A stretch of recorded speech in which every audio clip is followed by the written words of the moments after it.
Sama nggak dengan melihat dan mendengar kita? Nah, demikian pula dalam masalah bersemayam tadi. Summa stawa 'alal 'arsy. Allah bersemayam di arsy.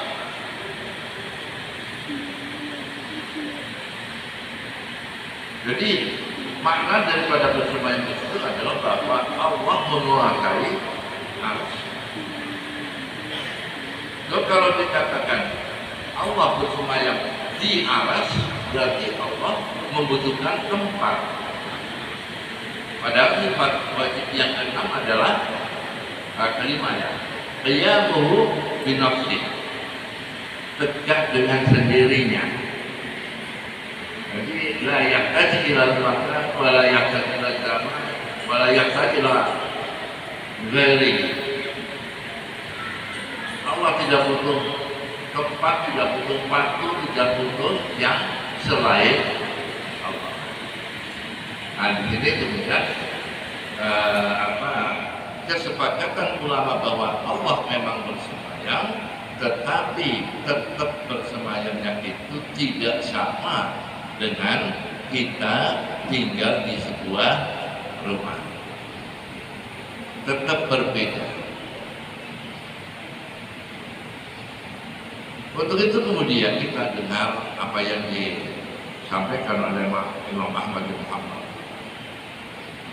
Al-istiwa ghairu majhul wal kayf ghairu ma'qul.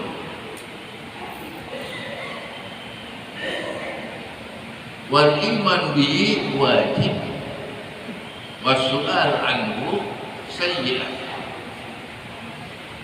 Bahwa Allah bersemayam itu nyata. Allah bersemayam itu tidak mengherankan, ghairul majhul, bukan sesuatu yang tidak diketahui. Tapi semua tahu, para ulama sepakat bahwa Allah memang bersemayam. Hanya kemudian tadi saya katakan beda semayamnya Allah dengan semayam seperti yang lain. Ya Allah fawqa aydihim, tangan Allah ada di atas tangan mereka. Loh, ini kok ada tangan Allah? Jadi nggak bisa dikatakan ya Allah itu tangan, tetapi kekuasaan Allah di atas kekuasaan mereka. Hadirin hadirat rahimahullah. Jadi istiwa atau bersemayam itu suatu kenyataan, tapi cara Allah bersemayam itu akal kita tidak mampu untuk bisa memikirkannya. Ghairu ma'qul. Kalau arti asalnya adalah tidak masuk akal, tapi harus dimaknai akal kita tidak mampu membayangkan bagaimana Allah bersemayam di arsy. Pokoknya Allah bersemayam, tapi tidak seperti kita tinggal, itu aja. Makanya sekarang wal kayf ghairu ma'qul. Wal iman bihi wajib. Mengimani bahwa Allah memang bersemayam itu wajib. Bahwa Allah ada di arsy. Wasu'al anhu sayyi'ah, mempertanyakan, mencari-cari, menyelidiki atau mengkaji tentang bagaimana Allah bersemayam itu adalah keburukan atau dalam istilah dikatakan dosa. Jadi, saya percaya Allah bersemayam, tapi bagaimana Allah bersemayam? Saya nggak bisa, akal saya nggak nyampe. Itu yang dituntut oleh para ulama kita. Hadirin hadirat rahimahullah. Saya juga ingin menyampaikan, mumpung lagi kita tentang bersemayam, pertanyaan orang, di mana Allah? Oh, ada di mana-mana. itu tidak benar. Allah di mana-mana nggak benar. Tapi nanti di ujung ayat ada Allahu a'lam. Wallahu ma'akum ainama kuntum. Allah bersamamu dimanapun engkau berada. Lantas gimana kalau ada orang bertanya di mana Allah?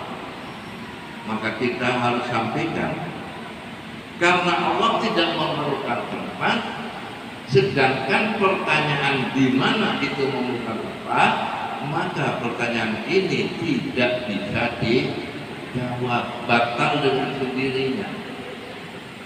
Karena kalau kita bertanya di mana itu pasti tempat, dan Allah tidak memerlukan tempat. Sehingga sebaiknya kita menghindar dari pertanyaan di mana Allah.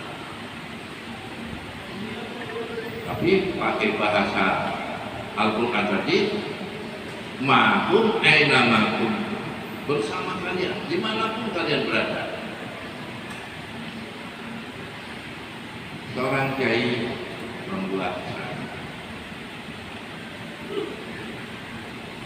Lujeng Nabi, lujeng Nabi, inginlah aku bersama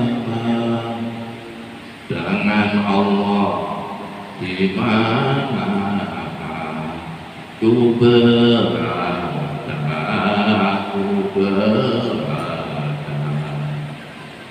tak bisa sekalipun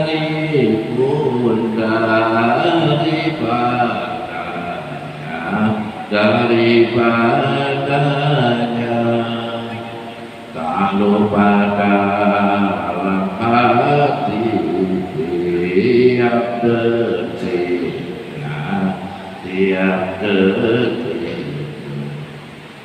Pengamal mujahadah sholat bumi hafal dengan ngaduk ini. Isinya bahwa kita itu pengen bersama dengan Allah. Padahal tanpa kita ini Allah sudah menyatakan huwa ma'akum ainama kuntum. Bahkan di ayat yang lain dikatakan aqrabu min hablil. Maka di sini kemudian yang kita harus merenung diri. Kalau Allah menyatakan bersama kita dimanapun,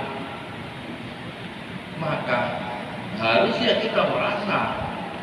Tapi sayangnya banyak di antara kita yang tidak merasa. Ketika kita maaf ini yang agak nakal, membuat kwitansi global, belanja 1 juta ditulis 1,5 juta misalnya. Kemudian ketika mau transaksi, nengok kanan nengok kiri, seakan-akan ini ada orang yang tahu apa enggak. Bahwa Allah bersama aku dimanapun kau berada, berarti ada yang tahu, cuma bukan manusia, ya Allah itu. Dulu ada kisah seorang guru memerintahkan murid-muridnya, santri-santrinya untuk menyembelih ayam di tempat yang tersembunyi yang tidak diketahui oleh siapapun. Satu persatu lapor. Oh, saya sudah berhasil guru. Saya semula di sebuah lorong yang enggak ada orang sama sekali, orang kecil itu aja takut. Oh, saya menyembelihnya di bawah pohon yang indah, enggak kelihatan. Oh, saya semuanya malah akan berhasil karena dia memang ayamnya sudah tersembunyi dan dijelaskan di tempat ada seorang santri, loh, kamu ayamnya masih hidup? Ampun dulu, saya tidak menemukan satu tempat pun yang tanpa terlihat oleh Allah Subhanahu wa Ta'ala. Sehingga saya nggak bisa mengikuti seperti itu. Hadirin hadirat rahimahullah. Kita kadang-kadang ada azan pas sepak bola, azannya yang dimatikan. Nah, ini apa namanya, mengganggu kesenangan. Pasti kita seakan-akan dipanggil Tuhan, Tuhan rindu kepada kita untuk bertemu minimal sehari 5 kali. Tapi kita malah menghindar. Ada orang yang nanya sama, bagaimana sih rahasianya supaya kita bisa tahajud? Ya niat tahajud. Sebelum tidur baca bismillah, baca ya apa? Bangunkanlah nanti saya di tengah malam supaya saya bisa bertahajud, bisa berjumpa denganmu. Insya Allah. Nah ini kadang-kadang dibangunin malah nggak mau bangun. Bahkan ada orang yang mengatakan ada isyarat dari Allah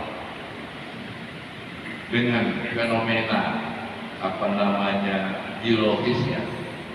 Tengah malam kita pengen pipis, lagi tidur enak-enak pengen pipis.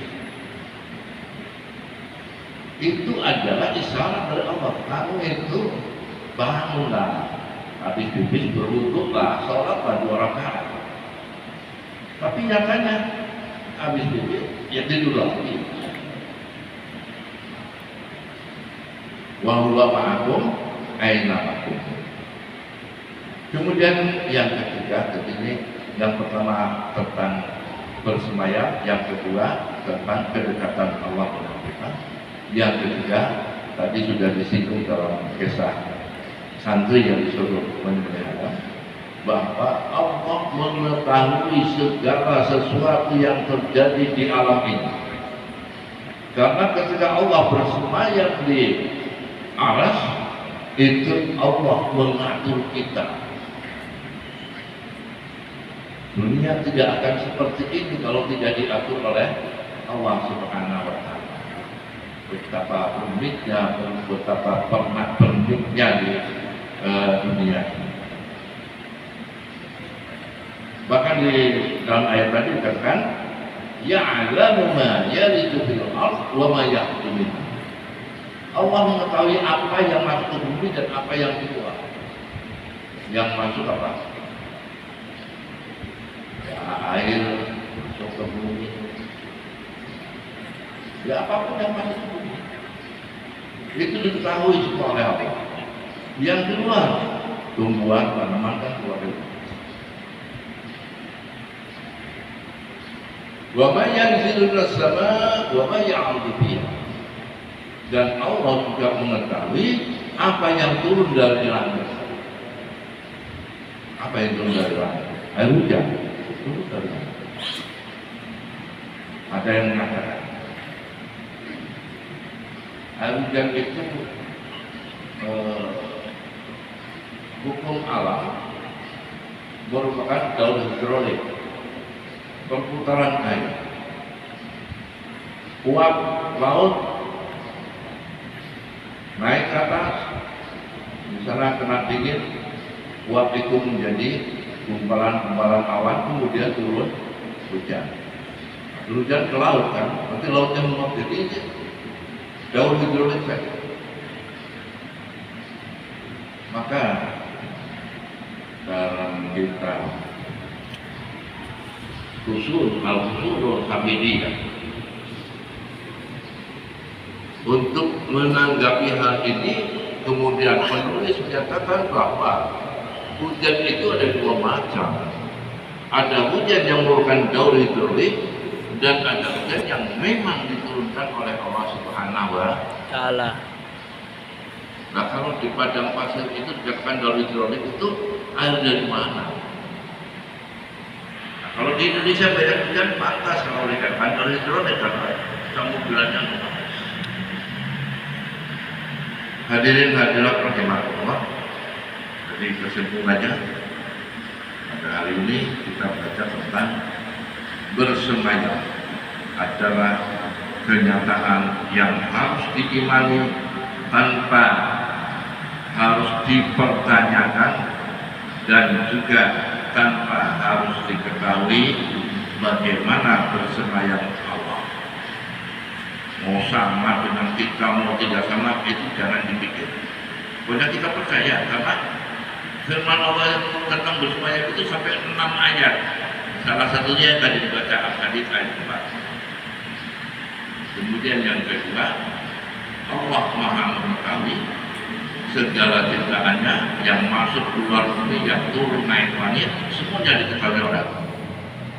Yang ketiga, keberadaan Allah bersama kita dimanapun kita berada, sehingga kita harus berlatih merasakan bahwa Allah ada di sekitar kita. Ini yakin, berapa? Mudah-mudahan bermanfaat. Kurang lebihnya mohon maaf. Dan kita tutup dengan doa. Wahadinah walakum dari sholatnya. Wa ila hadratin Nabi Rasulullah sallallahu alaihi wasallam. Al-Fatihah.